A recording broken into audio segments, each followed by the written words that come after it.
laawol kisal ko laawol peewal e ɓantal. bismillahi rahmani rahim. alhamdulillahi rabbil alamin. inna alhamdulillahi nahmaduhu wa nasta'inuhu wa nastaghfiruh wa na'udhu billahi min shururi anfusina wa sayyiati a'malina.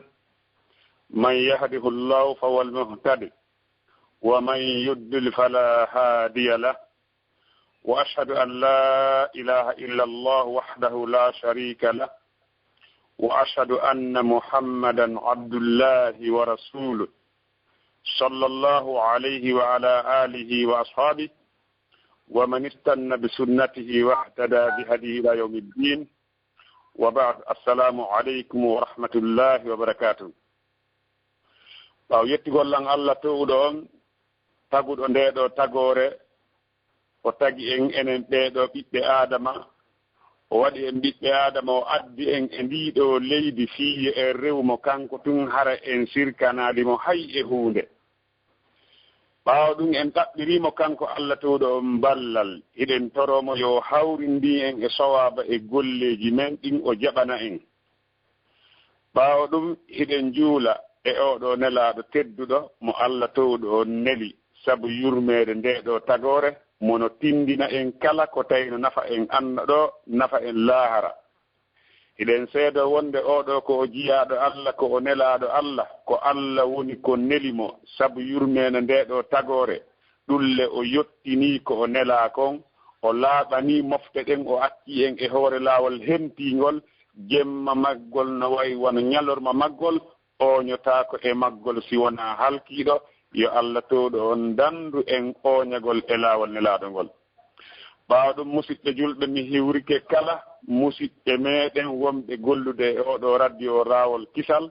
e kala ɓen musidɓe meɗen jentiɓe oɗo mawdu e woƴƴi jentinoɓe e wonɓe jentade kañum oɗo radio Laawol Kisal. hara miɗa hiwro on fo hiwrangol islam lando on si tawi on hiwri e jang.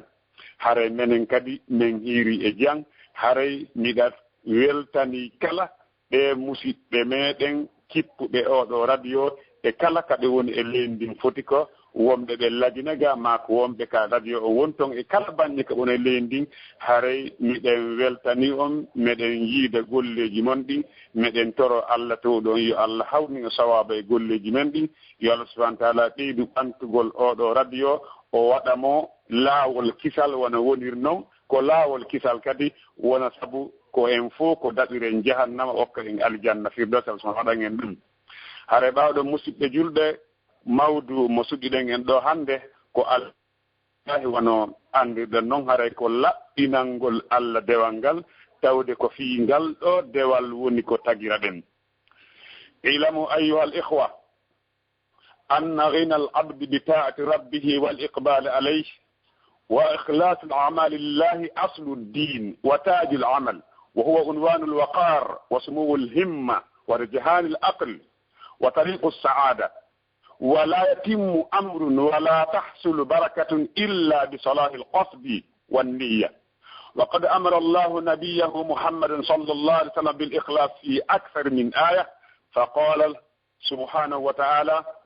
فاعبد الله مخلصا له الدين. وقال قل إني أمرت أن أعبد الله مخلصا له الدين. وقال سبحانه وتعالى قل الله أعبد مخلصا له الدين. هري أندي مسيد جلبه wonde yon ngalu jiyaɗo koye ɗoftare joomi makko woni. sa nani kaari alɗi koye ɗoftare Allah ngal woni e fewtugol e Allah towɗon e laɓɓinalngol Allah towɗon golleji ɗin ko ɗum woni laslikaɗo diina ko ɗum woni maagewal kañƴe ɗeɗo golle ko ɗum woni maande mokobayagal ko ɗum woni maande towugol himme ko ɗum woni maande jittugol haqqille jiyaɗo ko ɗum woni laawol ko wiyete daɗal ko wiyete laawol malal. timmata hay e hunde ko wona waɗede kon barki heɓotako si wona sabu moƴƴigol faandunde nden e anniye on Allah towɗo on yamirina laaɗo makko on muhammadun sallallahu alaihi wasallam laɓɓinangol mo diina kanko heewi e aayeje ke alqur'ana Allah towɗon no wiyanne laaɗo makko on rew Allah laɓɓinanamo diina kan Allah towɗo wiyanne laaɗo makko on yeeto ɓeeɗo yimɓe min mi yamirama nde mi rewata Allah towɗo on mi laɓɓinanamo diina kan Allah wona ardi ka simore zumari Allah towɗo on daali qulillaha a'budu mukhlisan lahu dini min ko Allah mi rewata mi laɓɓinanamo diina kan ko Allah mi rewata ala reweteɗo musidɓe julɓe nafa lorra neɗɗo rewɗo on si wona kanko Allah ko Allah tun woni reweteɗo gon mo tawata hara sa a rewimo nafaymo nafate an jiyaɗo rewɗo on wona Allah towɗo nafata si tawi kadi woni a rewalimo a lorrali si wona hoore maɗa moƴƴugol anniye on ko jeeya ɗum e mande moƴƴugol ɓernde jiyaɗo ko ɗum woni lasili jaɓede golleji ɗin ka Allah towɗon ko ɗum woni lasili jaɓede golleji ɗin ka Allahu towɗon si tawi woni anniye on moƴƴali laɓɓinangol Allah ngol moƴƴali haray golleji ɗin jaɓetaki ka Allah towɗon wa aslu qabla a'mali 'inda asili golle ɗen ke Allah ko laɓɓinangol Allah wondude e jokkugol nelaaɗo on Muhammad sallallahu alayhi wa sallam wono Makir ibn Mas'ud radiyallahu anhu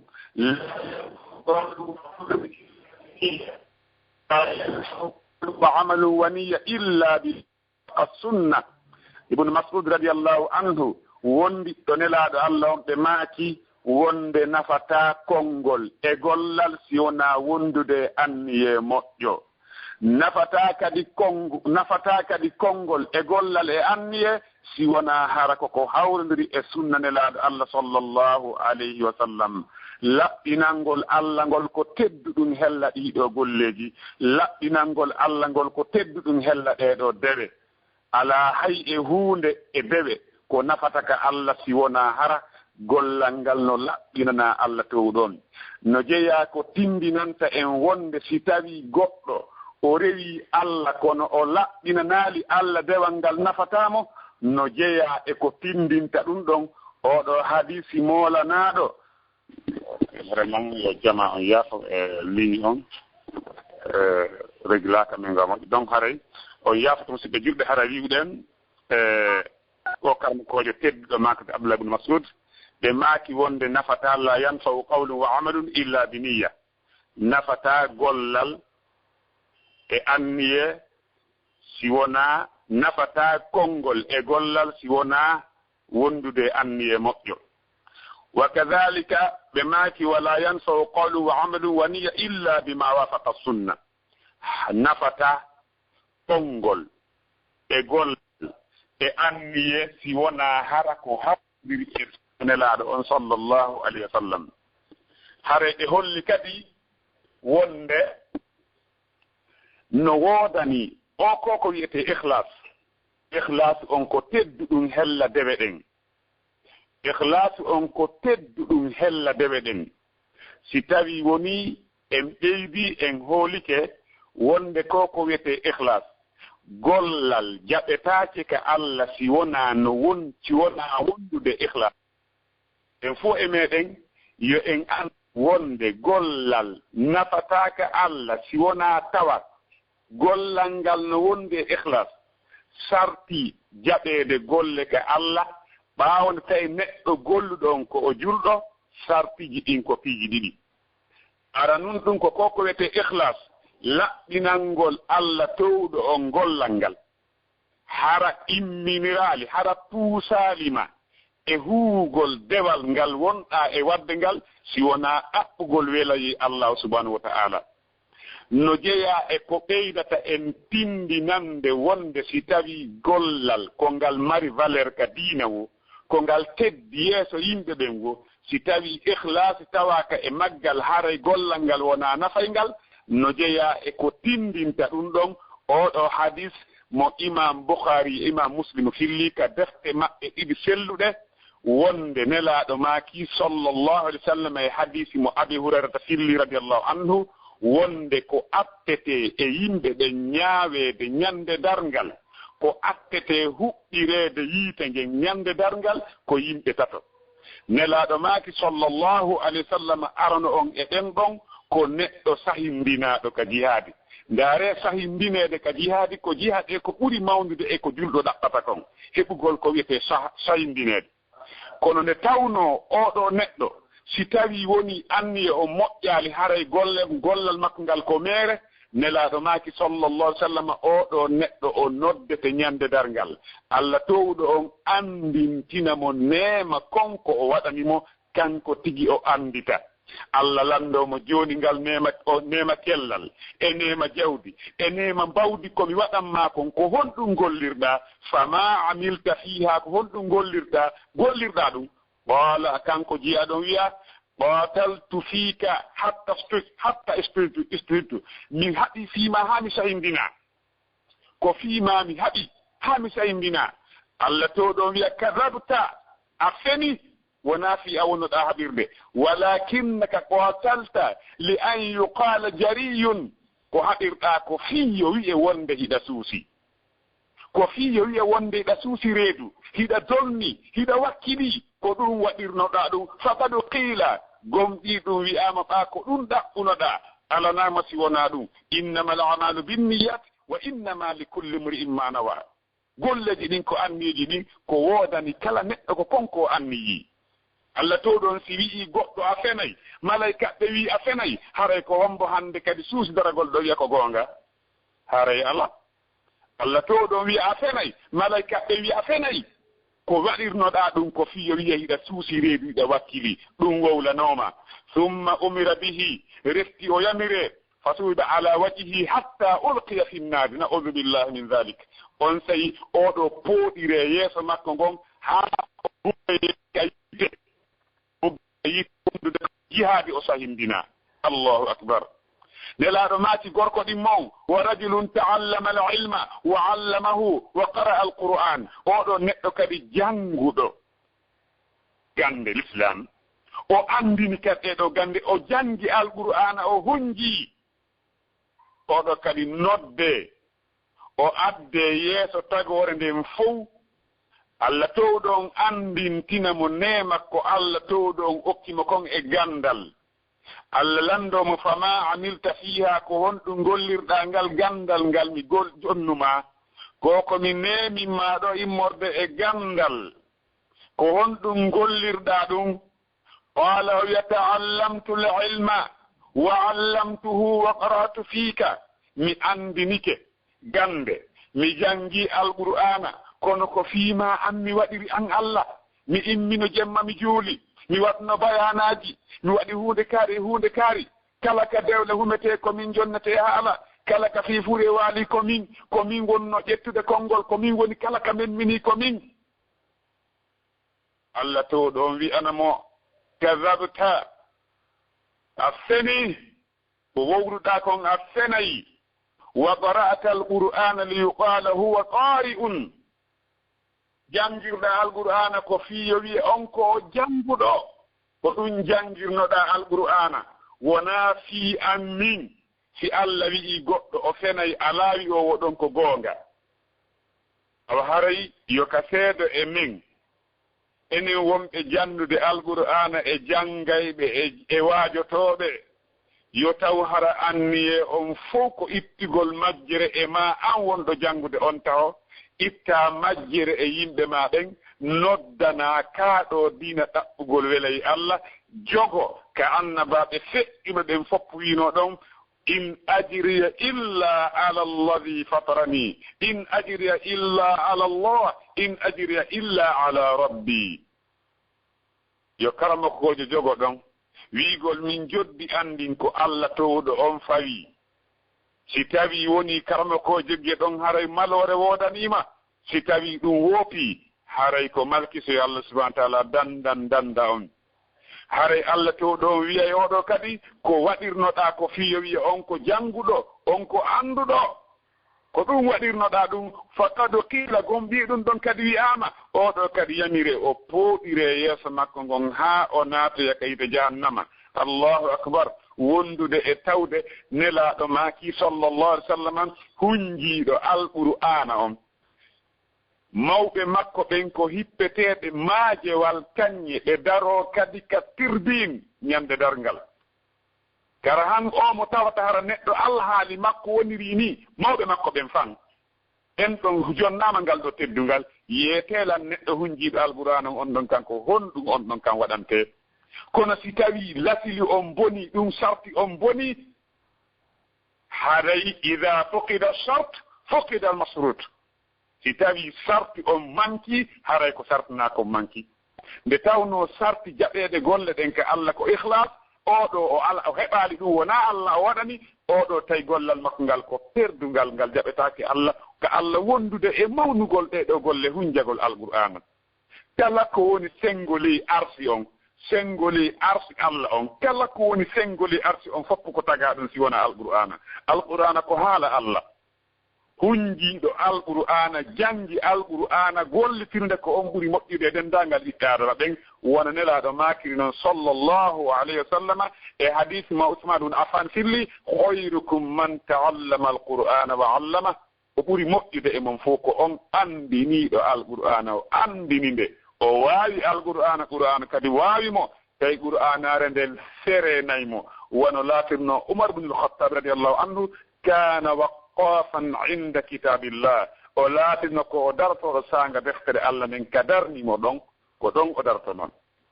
haray ndaaren ɗo moƴƴe musidɓe julɓe oɗo jannguɗo ndeɗo alqur'anare o hunjiinde o andini kono tawi ko yiite jahannama woni werde makko wondude kadi e hersineede yeeso jam tagore nden foppu tawa kadi ko kanko fuɗɗorte naɓeede e yiite jahannama ɗum ko seeɗa holɓini yo musidɓe julɓe haray watten yila ettoɗen moƴƴinen anniyeji men ɗin laɓɓinanen Allah to ɗon ko wonde wadde kon haray nelaaɗo maaki tammo on kadi ko hombo ko o neɗɗo mo tawata hara Allah towɗo on okkiimo ko wi'ete jawdi Allah subhanahu wa ta'ala okka mo jawdi nooneji kadi o yanya e hoore makko dokke ɗen o okke jawdi oɗo kadi nodde Allah towɗo on andintinamo nema ko Allah towɗo on okkimo anditi cuuɗi ɗi wonnoɗa waalade e mum sanga andita sanga tawi cuuɗi woɓɓe no fi'a anditi otoji ɗe ƴawaynoɗa sanga tawi woɓɓe no seppa anditi sanga yahaynoɗa ka faalaɗa andita woɓɓe goo ɓe fokkitani yahugol hayɗo e ɗataɓe ala paasi ko ɓe yaara anditi sanga ñamaynoɗa ko faalaɗa ta woɓɓe no waldi Allah to ɗon andintinamo nema ko waɗanima kon o landomo kadi fama amilta fiha an kadi ko honɗum gollitirɗa oɗon nema mo tawatara mi hokkima qala kanko kadi o wiya ma taraktu min sabilin tuhibbu an yunfaka fiha illa anfaqtu fiha laka mi accani laawol ngol yiɗuɗa wona fi juulirde yani wona fi pon yani wona fi miskina wona fi financegol fi bayana wona fi duɓe alqur'ana kala ka memmi kun an kun no tawa mi financayno jawɗe mi financayno jawdi andin fiima Allah towɗo wiya kadabta a feni malaika ɓen kadi wiya a feni walakinnaka fa'alta dhalika liyuqala huwa jawadun on ko dokko on ko lekki ande ko ɗum waɗirnoɗa faqad qila gomɗi ɗum ɗon wi'ama summa umira bihi oɗo kadi yamire fasuhiba ala wajhihi oɗo kadi pooɗire o daafire yeeso makko ngon wati tawi bareeru maayi summa refti ulqiya fi nnar oɗo kadi bugge kayite musidɓe julɓe oɗo hadis himo ka deftere muslim si en daari deftere ka imam muslim sahih muslim hadis 1032 e yiyay hadisi on ɗon en ɓeyday taskagol ma'ana makko fi ha ɓeyden faamugol ko honɗum woni nafoore ko koyte al ikhlas no wondi e nafooreji no wondi e dimɗe moolanaɗe dimɗe ko wiyete al ikhlas no dolni moƴƴa noon no mawni yo Allah towɗon okku en ɗum si tawi goɗɗo heɓi ikhlas haray Allah waɗay barki e golle makko ɗen al amalu salih la yaqbalu illa bil ikhlas wa bidun ikhlas yuraddu al amal walaw kafara golle moƴƴe ɗen jaɓetaake ko alda e laɓɓinangol Allah towɗon e jaɓetaake si tawi Allah laɓɓinanaaka e majje ko woori laɓɓingol golle ɗen ko rutteteeɗe hay si tawi woni ɗe ɗuuɗii ko ɗe ɗuuɗi o ko ɗuuɗi si yonnum Allah haccaaka ɗuuɗugol golle kanko o haccaaka ɗum ko o haccaa kon koko o waɗanaa kon kanko tun ko o waɗanaa kon kanko tun si tawi golle ɗen woni ɗe laɓɓinanaama Allah to ɗon reenayɓe o waɗa barki e magge si o ɗum ko wiyete ikhlas yo musidɓe julɓe jentiɓe oɗo radio Rawol Kisal kala ko wiyete ikhlas ko gundo ko woni hakkunde jiyaaɗe e joomi makko ko gundo si yon ɗum ko wiyete ikhlas kon seytan yi'ata sakko o bonnane ikhlas malaikaajo yi'ata sakko o winda ko Allah to ɗon wi'i hella ka malaikaaɓe reenayɓe en windeɓe golleji men ɗi ko ya'lamuna ma taf'aluna ɓe annda ko miiji ɗon kon ikhlas noon ko ka nder ɓernde woni annda ko woni e nder ɓernde si wona Allah subhanahu wa ta'ala seytani bonnata ikhlas malaikaajo ellitotako e hoore ikhlas sakko o bonna sakko o winda sakko o winda ellitotako ko gundo wonɗo hakkunde ma e joomi ma an tun oɗo jiyaaɗo laɓɓinangol Allah ngol ko ɗum ɓuri himmude e dendangal golleji ɗin ɗum no wondi e nafoore Allah waɗay barki e kañum gollal ngal haysi ngal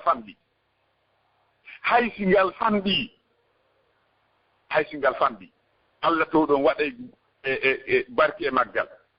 wal mukhlis mahfudun bi hifdillahi min al isyan wal makari neɗɗo laɓɓinanɗo Allah on ko o reenaaɗo neɗɗo laɓɓinanɗo Allah on ko o reenaaɗo sabu reenande Allah to ɗo immorde e jeddi e añaaɗi Allah to ɗo on wi'i hella ka jiyaaɗo makko moƴƴo on annabi Yusuf alayhi salam kadhalika linasrifa anhu su'a wal fahsha innahu min ibadina al mukhlasin ko ni men ittirta e makko ko boni e pankare no oɗo ko jeyaaɗo e jiyaaɓe Allah laɓɓinaaɓe yirti kadi laɓɓini dewal ngal hiɗen anndi nelaaɗo sallllahu alayhi wa sallam ɓe wasiyino goɓɓe wondiɗɗo maɓɓe tawta hara o toowi duuɓi on ɗon o nelaaɗo ma kannamo innaka lan tukhlafa fa ta'mal amalan tabtagi bihi wajha Allah illa izdatta bihi daraja wa rifatan an a wontata ɓaawo ɗo gollal ko ngal fanɗi wo ko amalan ko nakira gollal ko ngal fanɗi wo e dewe ɗen tawa kadi hiɗa ɗaɓɓira ɗum yeeso Allah si wona Allah towɗo o ɓeydirte sabu ɗum ɗon darja e ɓantal ikhlas Allah waɗay barki e gollal ngal si tawi ko Allah waɗanangal Allah kadi jaɓata si wona ko waɗana kon si a waɗani goɗɗo goo mo wona Allah jaɓi ɗum jungo ma haray Allah tooñi Allah le wonaali ko o tooñowo o jaɓata si wona ko o jonna kon koko o waɗana kon o jaɓata koko waɗana kon o jaɓata joni no yo musidɓe julɓe no woodi kadi yimɓe ɓe tawatara ɓe faamaali kadi ko wonɗum woni ɗeɗo golle ɗe tawata ɗe hatojine ikhlas بعض الناس يظن أن الإخلاص إنما هو فقط في الصلاة وقراءة القرآن وأعمال العبادات الظاهرة yoga e yimɓe ɓen no sikka wonde laɓɓinangol Allah ngol ko laatoto ko petti ko e julde e janngugol alqur'ana e golleji dewe feeñiɗo ko ɗum ikhlas watte e muɗum ka du'a ka da'wati ila Allah wal infaq wa hadha ghayru sahih woɓɓe no sikka wonde ikhlas on ka ɗaɓɓa ɗon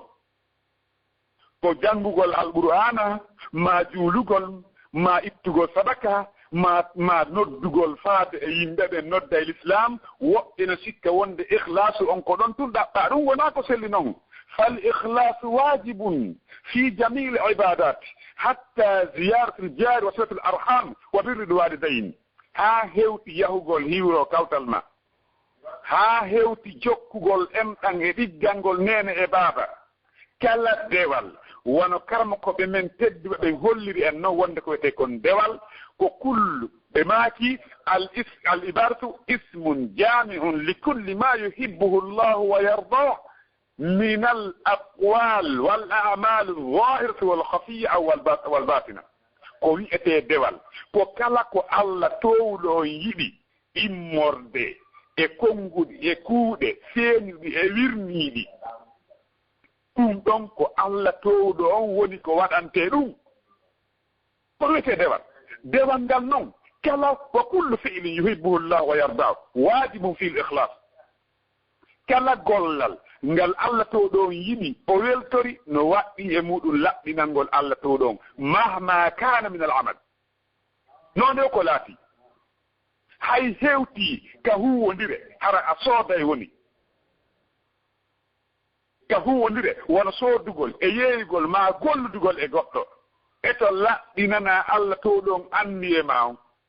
ndaaru hay neɗɗo wonɗo annude ñiiri o ñaama si o anniki ko woni e ñaamirde ko fii yo sendin ɓanndu makko ndo rewirta Allah ɗum himo mari honɗum baraji e ko o ñaami kon wondude wonde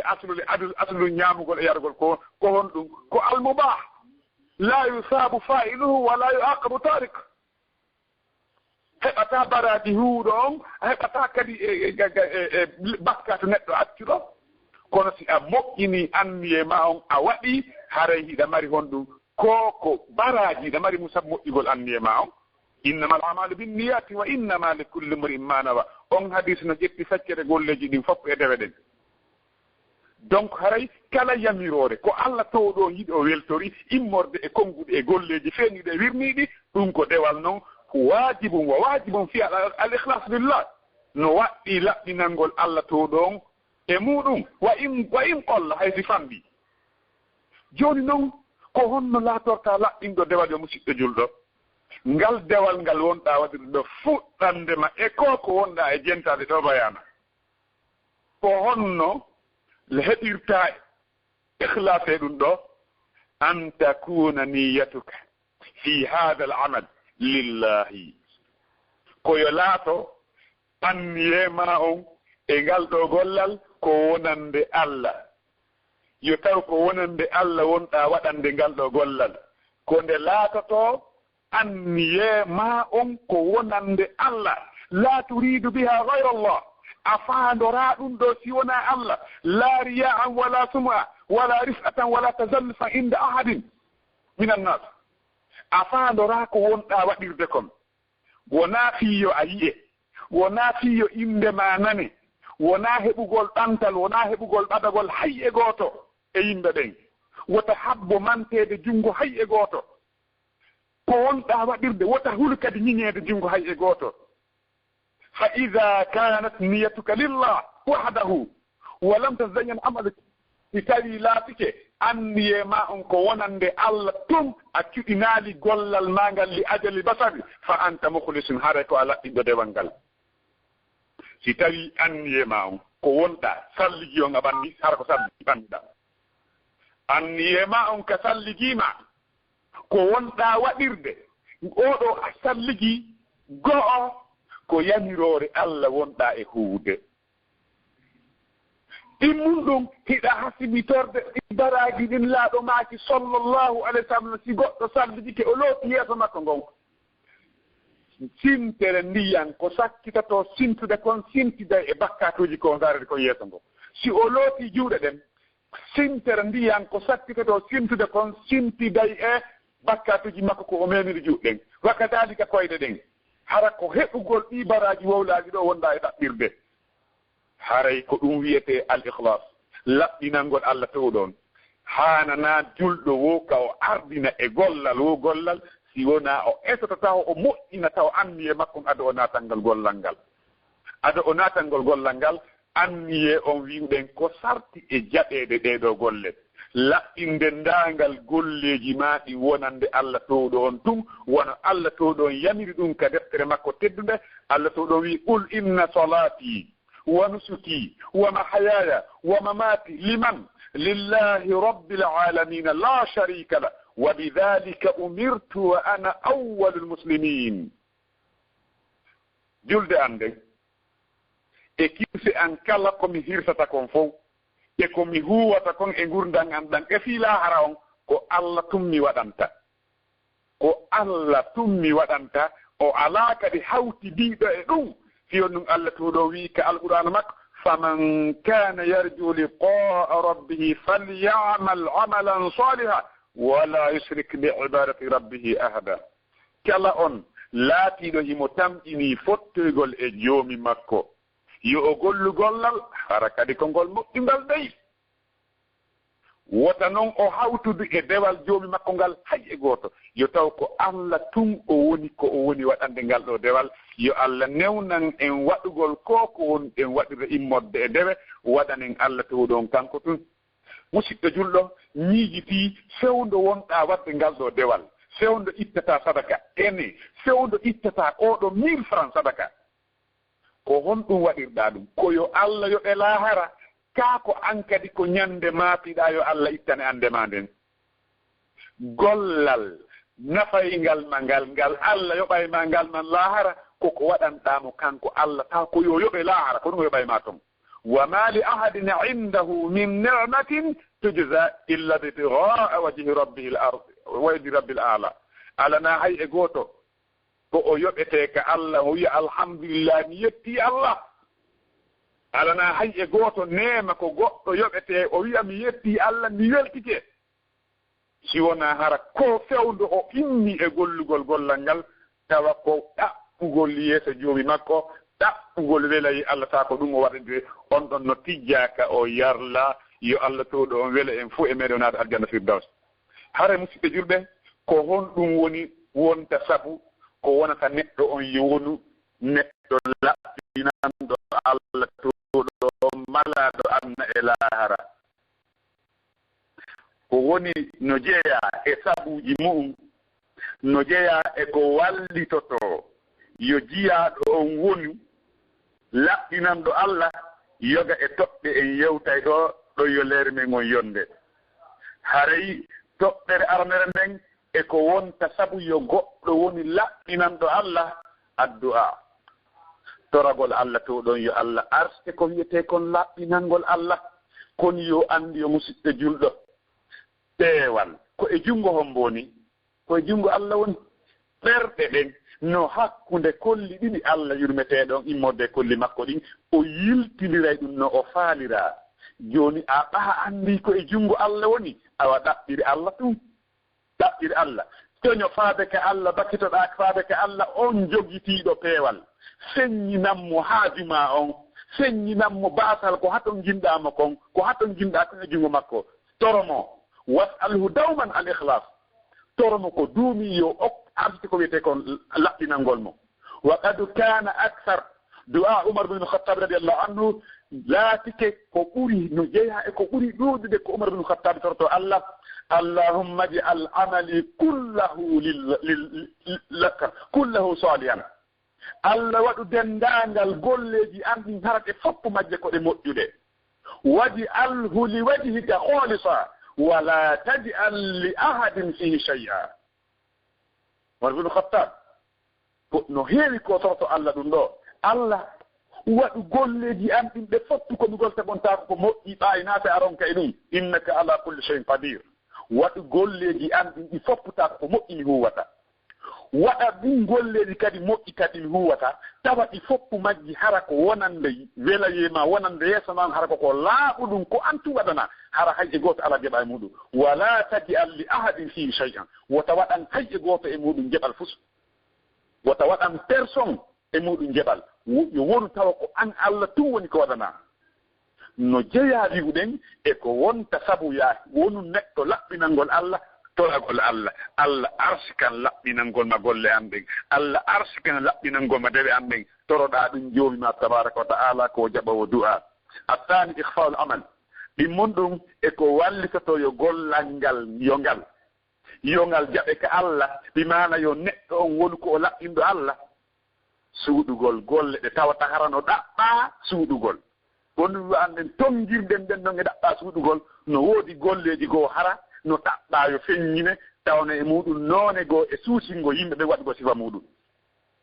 dewe ɗe tawata ɗen hara no yamira suuɗugol wono sadaka si tawi gollal ngal suuɗama ko ɗon ɓura jortinede jaɓede ka Allah to ɗon wa addu fil ikhlas ko ɗon ɓuri teddude ka laɓɓingol wal mukhlisu sadiq neɗɗo laɓɓinanɗo Allah goongu ɗon yuhibbu ikhfa hasanatihi kama yuhibbu an yukhfa sayi'at neɗɗo laɓɓinanɗo Allah on himo yiɗi yo moƴƴi makko ɗi o woni e wadde ɗin yo ɗi suuɗo hara hi o waɗa e piiɗiɓe sahara andaki ko hommo waɗi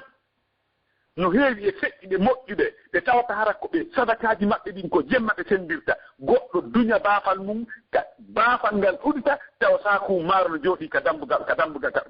ɗon ɓe jiɓo andude ko hommo waddi no heewi ka feƴƴiɓe moƴƴuɓe waɗata ɗum no heewi ka feƴƴiɓe moƴƴuɓe waɗayno ɗum suuɗugol golleji ɗin jiyaaɗo laɓɓinanɗo Allah no yiɗi golleji makko moƴƴi ɗin suuɗo wono yiɗiri yo bonɗi makko ɗin suuɗo hombo yiɗo bonɗi mum feeñi hay goto awa yiɗir noon yo moƴƴi ma ɗin kadi suuɗo yo musidɗo julɗo nelaaɗo maaki sallllahu alayhi wa sallam yimɓe jeɗɗo no woodi Allah ɗowdinayi ɗen ɗon ka sengo ley ɗowdi makko ñande ɗowdi wo alaa si wona ɗowdi lindi o tagi fii nden ɗon ñalaande ɗeɗo ko ɗowdinteɗe ka sengo ley ɗowdi makko saanga tawi naange ngen no ɓanna e hoore ɓiɓɓe aadama ɓen e nder mayli gooto yimɓe ɓen no tampi no soñji no lakka woɓɓe lakkere nden no ari haa ka kolɓule woɓɓe lakkere nden no hewti ka belenji woɓɓe lakkere nden no hewti ka koppi woɓɓe ka ceeci woɓɓe lakkere no mutini ka nder lakkere ɗeɗo ɓe noddete ɗe ɗowdine ɓe wona e climatiseur ɓe ndaara ko yimɓe ɓen soñjoto no jeeya e maɓɓe limtataɓe ɓe jette mahallu shahid on ka to jinɗen kon e muɗum neɗaɗo maaki no jeeya e ɓeɗo wa rajulun tasaddaka bi sadaqatin fa akhfaha hatta la ta'lam shimaluhu ma tunfiqu yamin neɗɗo ittuɗo sadaka to suuɗi sadaka on haa tawi nano makko ngon annda ko jelu ñaamo makko ngon itti sadaka allahu akbar ɓe maati kadi wa rajulun dhakara llahu khaliyan min annas neɗɗo jenti Allah ko o weddiiɗo o won a hayye to yimɓe ɓen kanko timo weddii o janti inde Allah kanko tum hay gooto ala takko makko gite makko en heewi gonɗi haa hibbi kulol Allah towɗo on ko ɓuri heewde kon sino janngude e yeeso yimɓe ɓen janngay haa wulla kañum tun ƴette Fatiha naa so sintere gonɗi memata leydi fi hada fi naw min arriya mais muɗum noon e ko immorde holluge ɗon awañiɗo yankini ɗon haray suuɗugol golleji ɗin no jeeya e ko wonata sabu yo neɗɗo wonu honɗum laɓɓinanɗo Allah towuɗo on golle ɗen no yiɗirɗa noon yo bonɗima ɗin suuɗo awa yiɗir noon yo moƴƴima ɗin kadi yo suuɗo ɓa ko Allah waɗanta on Allah no andi ta haton jiya yimɓe ɓen anndu ɗum ta haton jini yimɓe ɓen anndu ɗum a yiyaali Allah towɗo on ɓurdi ni julde jemma nden naafiilo jemma no ɓuri naafiilo ñadorma fiyon ɗum sabu ko ɗon suuɗi ko ɓura yiɗeede e julde ka Allah ɓaawo farillaaji ɗin kon ɗum ko julde nde goɗɗo jultata suudu mum kanko tum mo wetti wa kadalika istigfar wa insinagol ko ɓura yiɗeede ko ka wendo aɗa subaka heewde c'est pourquoi no suuɗi ko ɗum ɓuri yiɗeede ko ɗum ɓurata kadi ɓattingo ko koyte ihlas no jeeya e ko wonta ko wallitoto neɗɗo laɓɓinangol Allah golleji ɗin annadru ila amali salihina mimman huwa fawqaka ndaarugol golleji yimɓe feƴƴiɓe ɓen hara ko ɓen wonɓe sengu dow ma hella ka moƴƴi ndaaru ɓurɓe ma ɓen hella ka aduna ndaaruɓe ɓuruɗa ɓen hella ka diina hella ka golle moƴƴe ndaaru yimɓe ɓurɓe ma ɓen amma hella ka aduna ɗo ka aduna ka jawle aduna e ka teddule e ko wina ɗum wi allahumma innal aysha aysul akhira Allah gurdal ɗan ko laahara woni ndaaru wonɓe ɓen sengo ley ma yi'a nema Allah on ko ɗon wawata hara ko ɗon nelaaɗo maki ko ɗum ɓuri foddude nde o yawitata ko nema Allah on e dow moɗon haray ndaarugol golleji yimɓe hella ka golleji moƴƴi wota ndaaru jam yimɓe yeruɓe ma goreɓe ma ɓe tawtare defata emo maaya ka ɓuri ɓe ta ndaaru ɓen ndaaru homɓe ndaaru wonɓe ɓen sengo dow ma hellaka diina kiyon ɗum si a aɗodiri e maɓɓe wa fi dhalika falyatanafasi lmutanafisun limithli hada falyamalu lamilun fastabiqu lkhayrat allah tun no yamiri ɗum ka alquran ko fii ɗum ɗo aɗodirayno aɗodiray ɓen ko suga ɗum ɗo gollanaynoɓɓen haani gollude aɗodire e huugol moƴƴere sabiqu ila magfirati min rabbikum aɗodire yacce hippine ta goɗɗo attonge mum hellaka moƴƴi ndaarumu ɓurɓema ɓen ko ɗum waawa kuura tagol allah to ɗon yamiri en ñentin ɓen e waɗu ƴellito chaque fois tawa hiɗa faala an kadi nandinagol e yimɓe moƴƴuɓe ɓen allah to ɗon yamiri en ñentingol homɓe yimɓe moƴƴuɓe ɓen ulaika alladina hadahumullah fabihudahu muqtadi ko ɓen woni ɓe allah fewni ɓen peewal maɓɓe ngal an kadi ñentin ɗum janngu siira yimɓe foƴƴiɓe moƴƴiɓe janngu siira yimɓe feƴƴiɓe moƴƴiɓe ɓen e dewe maɓɓe e wakkilaare maɓɓe janngu siira yimɓe ruuɗiiɓe fiyo imanu ma on ɓeydo fiyo ikhlas ma on ɓeydo no jeeya e ko wonta sabu yo neɗɗo on o woni laɓɓinangon o yaɓɓinanɗo allah ihtiqarul amali yawitagol golle maɗen yawitagol golle ɗe wonɗa e gollude ɗen tawa hiɗa yawi ɗe wota haawa golle maɗen dey yawito bone jiyaɗo on fof ko weltorgol hoore mum yiya hoore mum haawa hoore mum hoolo hoore mum ñande hooliɗa hoore ma ko nen ñande boniraɗa iblisa nde o hoolno i asli makko on o wi ana hayru minhu o raɗa yurmede allah nden wondiɓe nelaɗo ɓen sallllahu alih w sallam nde woga e maɓɓe fayino ko yahugol hunayni ɓe wi hande en fooletake ɗo 12 000 personnes ɗe yahande 4 000 hande en montede ko taku montata foññe kono allah to ɗon ko ɗum honɗum sifi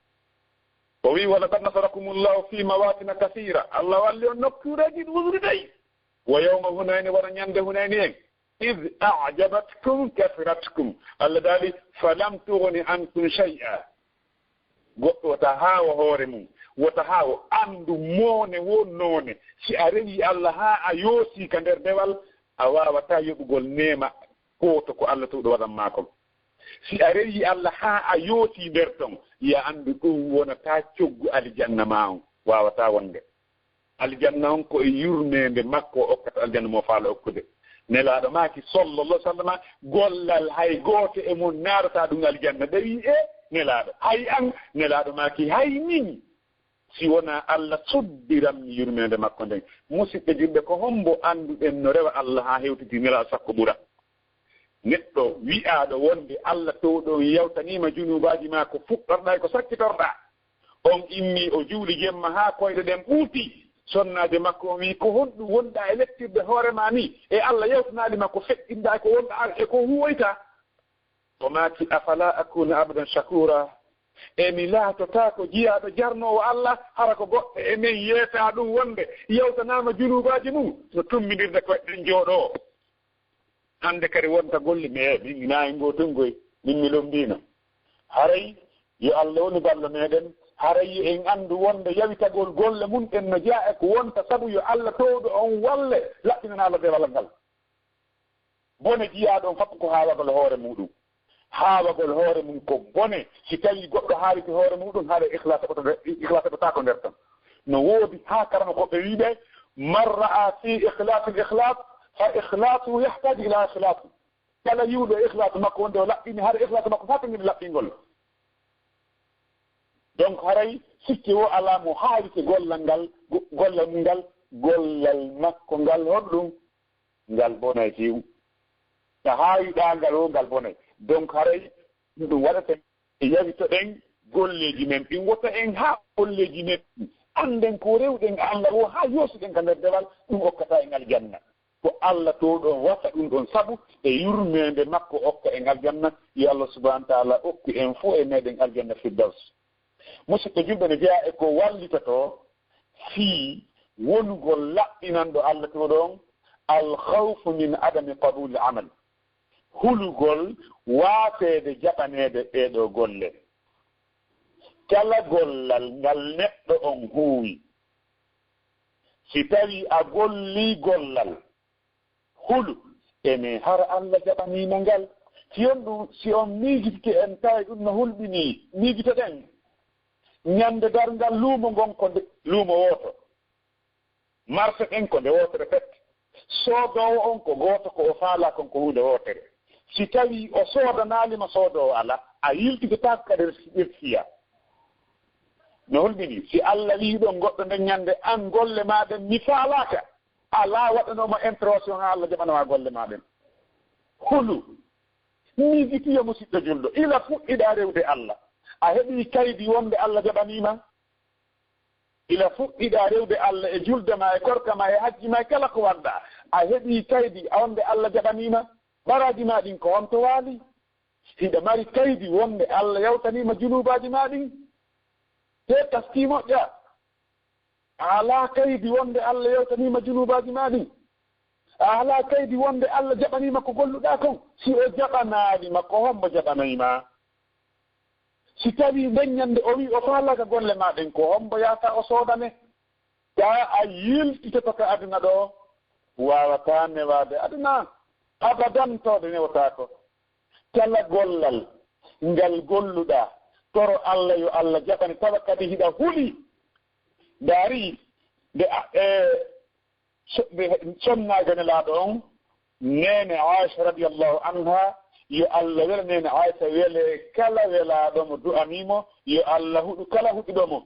nene Aisha ɓe maaki ya rasulallah ka Allah toɗon dal ɗon walladina yu'tuna ma ataw wa qulubuhum wajilatun annahum ila rabbihim raji'un ɓe tawata hara hiɓe okkude konko Allah okkiɓe ɓe itta sadaka kono hara ɓerɗe maɓɓe ɗen no huli hiɓe selliti ko Allah ɓe ruttoto enene laaɗo huwa alladi yasrib ko on woni wujjowo wa yazni wa yasrabu alhamra wa huwa alkhab ko on neɗɗo wujjowo o jina o yara beere haray mo wuli ko on noon nelaaɗo maaki sallllahu alayhi wa sallama la ya Aisha la ya binte abi bakrin as-siddiq walakinnahum alladina yusalluna ويصومون ويتصدقون وهم خائفون ألا يتقبل منهم الله أكبر قم كتوتهرا هبه جولا هبه اتصدق هبه هورا كون هبه هولي سيتاجي قولي جماعة إن جبتاتك الله تودعون هي وطيلا موتيا هولو ماكو إسكي إلا فوق إداري ودي الله جباني ما e yewtama jumo karma koɓɓe wonde feƴƴiɓe moƴƴiɓe ɓen si suumayi attike lebbi jeego ɓe torta Allah yo Allah tawne ɓe suumayi feƴƴi lebbi jeego hare ɓe torade Allah Allah jaɓanɓe ko ɓe wori kon c'est pourquoi si a rewi Allah sona farilla fa o jaɓa o siimo faala wala yusal amma yafalum yusaluna Allah landetake konko o huuwi amma enen ko e lagiteɓe no jeeya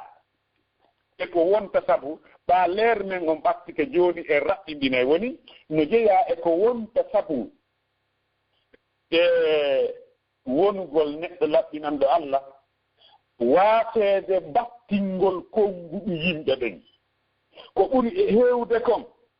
e yimɓe mi arda hella menen wonaaɓe wiyeede ɗen karama ko wonɓe waajaade si waɗii bayana hannde janngo bindino tuɗi noppi ko honɗum wowletee ene hara bayana on fotuno ko ɗum yimɓe ɓen no tuɗi noppi tum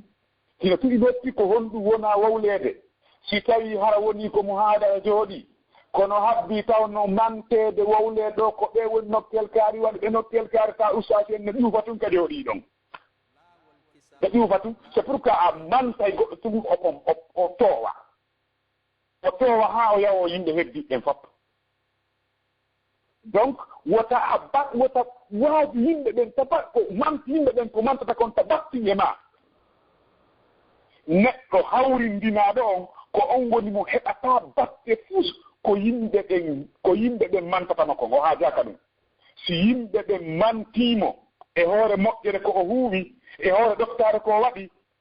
wota ɗum ɓeydumo si wonaa yankinaare si yimɓe ɓen mantiima a gollii labaama waɗii hunde kaari on yankino hulu Allah sendutu wonde konkoɓe mantuma ɗon ko fitina wonandema ko wonaɗa mantede kon yo karama ko en ko fitina toro Allah yo Allah dande on ɗon fitina andutu wonde ala hay e gooto ñiñowoma ma o mantama wona goɗɗum si wona Allah si Allah mantina mantama si Allah ñiñima ñiñama ƴettu fiima on haltina Allah tow ɗon ƴettu yimɓe ɓen fof waɗaka haqqille ma wasite wattinama ɓe gaburuji ɓe wawata pooɗandema nafa ɓe wawata duñandema lorra haƴe hunde selu ndaarugol yimɓe ɓen ko wotta kon uddu noppi ma ɗin ko ɓuri kon si ɓe itti sadaka ɓe jonni ɓe habbi yawno ha nene Aisha radiyallahu anha laatino si tawi woni o itti sadaka o jonni goɗɗo on tigi du'ite kanko kadi o yiltoto o du'anomo o jonni sadaka on fiyon ɗum fiyo yu'min laaɗo maki man sama ilaykum ma'rufan fakati'uhu fa in lam tajidu ma tukati'una bi fad'u lahu du'anemo joni noon nene Aisha so ƴetti radiyallahu anha so sadaka o jonni goɗɗo radiyallahu anha si ɓe ƴetti sadaka ɓe jonni goɗɗo on ɗon du'anike ɗo kamɓe kadi ɓe du'anomo cela veut dire ɓe yoɓa du'a makko on si yo jogdi sadaka ko ɓe itti kon yo wonu ka Allah ɗow ɗon si a jonni goɗɗo sadaka o du'anikema an kadi du'anomo si ya yoɓu du'a makko on joddi an ko jonnuɗamo kon heddanoma ka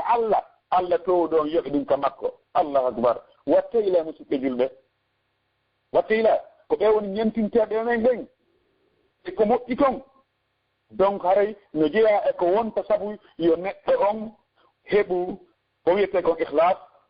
waɗugol ka haqqille mum al istishhadu anna annasa la yamlikuna jannatan wala naran yimɓe ɓen wawanama aljanna wona yiite si a soƴi wonde ɓeɓe wonɗa yi'inade e muɗum ɗo an e maɓɓe o dorto ka dorgal tawa ɓe huuli wono hulirɗa ɓe ɓornaki lintere a tawa ja important ala waɗangol ɓe dewal ngal hay fus c'est pourquoi an e maɓɓe o darto nokku gotum jogo ƴettu haqqille maɗen fewtina e Allah marɗo on aljanna si Allah naadi goɗɗo yiite tagore nen fof moɓodiri ƴawɗugol no mberton ɓe wawata puusingol ma palande wotere ɓe naɓma hella ka aljanna o woniri toon musidɓe julɓe watten yiila e ɗum ɗo anditen wonde ko wonɗen wadde kon waɗanen Allah to ɗon kanko tun wa kadalika no jeeya e ko wonta kon sabu yo neɗɗo o laɓɓinan Allah dewe ɗen anditugol makko wonde o naatay ka ɗaɓuru kanko tun o wondata hay e goto ɗon si wona golleji makko moƴƴi ɗi nelaɗo maki sallallahu sallama no jokka mayɗo on ɗum piiji tati yimɓe makko ɓen e jawdi makko ɗin e golle makko ɗen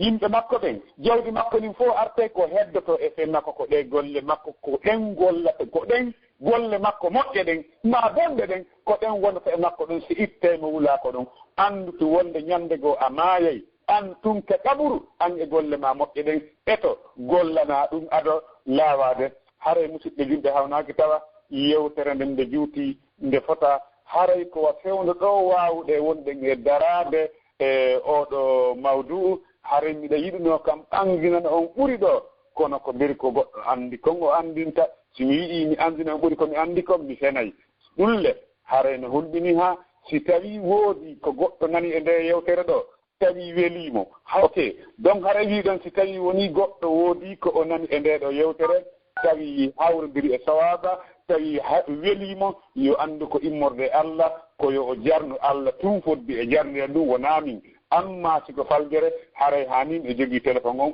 miɗa habbiti yiltanede hollalan faljere anden ɗo kisan wotami heddodo e muɗum haray mo addanilan faljere an wotere si tawi miɗa mari batou kañum mi okkoraymo c'est pour que haray kanko ko o yiɗaninmi ko aljanna haray ko fewno ɗo mi wawi darade mbiɗa toro Allah towɗo on yo Allah towɗo on waɗan en barki e oɗo radio meɗen lawol kisal torki Allah subahana taala ɓe wonɓe e kippude oɗo radio yo Allah subahana taala ɓeydanɓe jawdi o ɓeydana ɓe fiira hara kadi ko wonɗen e waɗirde kon ko fi makko kanko Allah tun wona fi hay e goto mi weltaniki on kala e musidɓe jemtiɓe kala ka ɗo woni e leydi ndi haray mi torniki on Allah towɗon yo Allah subahana taala tummiɗiɗi en ka aljanna firdaus ka tawata hara en ŋoŋata en soƴƴotako en weelatake en tampata memata en toon tampere wona ronkere en torki Allah subahana taala ndiɗo sappede nde sappe wonde hawre ɓiɓɓe adama ɗen e on ndiɗo leydi hannde yo Allah subahana taala newinan en yo Allah newnan en tuubugo rutto o jaɓana en golleji men ɗin en torki Allah subhanahu wa ta'ala yo Allah hawrindin sawaba e golleji men ɗin yo Allah montan en bakkatuji men ɗin o okkora en moƴƴere nde wonɗen ɗaɓɓude nden ka anna ɗo o okkora en moƴƴere ɗaɓɓeten nden laahara ko ɓuri mawnude e ko julɗo marɗo haqqille ɗaɓɓata ko aljanna Allah subhanahu wa ta'ala okku en ko ɓuri mawnude e ko julɗo hulata ko yiite jahannama yo Allah subhanahu wa ta'ala dambi en o tummira en e fee nelaaɗo makko on ka aljanna firdaus haray miɗo daro o fewno ɗo si tawi no woodi ko ko arta ɓaawa ɗum